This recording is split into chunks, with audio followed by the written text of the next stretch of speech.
ગાંધીનગરમાં મુખ્યમંત્રી કાર્યાલય ખાતે રક્ષાબંધનની ઉજવણી કરાઈ છે।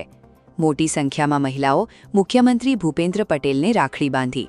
મંત્રી રીવાબા જાડેજા, મનીષા વકીલ, ભાજપ મહિલા મોરચાની કાર્યકર્તાઓ, બ્રહ્માકુમારીની બહેનો અને દિવ્યાંગ બહેનો પણ કાર્યક્રમમાં જોડાઈને મુખ્યમંત્રીને રાખડી બાંધી રક્ષાબંધનની શુભેચ્છા પાઠવી છે। ગાંધીનગરમાં મુખ્યમંત્રી કાર્યાલય ખાતે રક્ષાબંધન પર્વની ભવ્ય ઉજવણી કરવામાં આવી હતી। આ પ્રસંગે મોટી સંખ્યામાં મહિલાઓ અને બહેનોએ મુખ્યમંત્રી ભૂપેન્દ્રભાઈ પટેલને રાખડી બાંધી રક્ષાબંધનની શુભેચ્છાઓ પાઠવી હતી।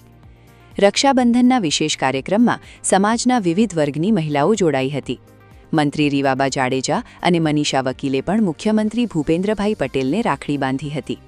આ ઉપરાંત ભાજપ મહિલા મોરચાની કાર્યકર્તાઓ, બ્રહ્માકુમારીની બહેનો તેમજ દિવ્યાંગ બહેનોએ પણ કાર્યક્રમમાં ઉપસ્થિત રહી મુખ્યમંત્રીને રાખડી બાંધી હતી। બહેનોએ મુખ્યમંત્રીના લાંબા આયુષ્ય, સુખાકારી અને સ્વસ્થ જીવન માટે શુભેચ્છાઓ પાઠવી હતી। મુખ્યમંત્રી સાથે રક્ષાબંધનની ઉજવણી કરી બહેનોએ ભાઈ બહેનના પવિત્ર સ્નેહ અને લાગણીનું પ્રતીક રજૂ કર્યું હતું।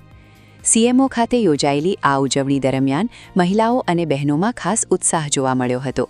બ્રહ્માકુમારીની બહેનોએ આધ્યાત્મિક અને સામાજિક સંદેશ સાથે રક્ષાબંધન પર્વની ઉજવણીમાં ભાગ લીધો હતો, જ્યારે દિવ્યાંગ બહેનોએ પણ મુખ્યમંત્રીને રાખડી બાંધીને કાર્યક્રમમાં પોતાની હાજરી નોંધાવી હતી। સમાજના વિવિધ વર્ગની બહેનો એકસાથે રક્ષાબંધનની ઉજવણીમાં જોડાતા કાર્યક્રમમાં સામાજિક સમરસતા, ભાઈચારો અને સ્નેહનો સંદેશ પણ જોવા મળ્યો હતો। આશીર્વાદ તમારા હંમેશા મળતા રહ્યા છે અને આ જ આશીર્વાદ જોડે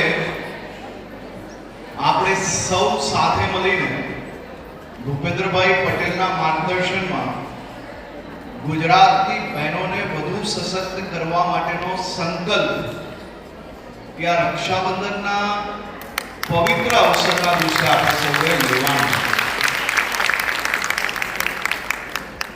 ભાઈ બહેનો આ પવિત્ર સંબંધ એ કોઈ સામાન્ય સંબંધ નથી।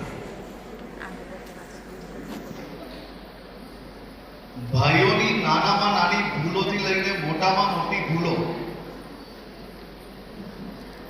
ભાઈની તકલીફમાં સૌથી પહેલા કોઈની આંખ ભીની થાય ને તો એ એની બહેન હોય છે।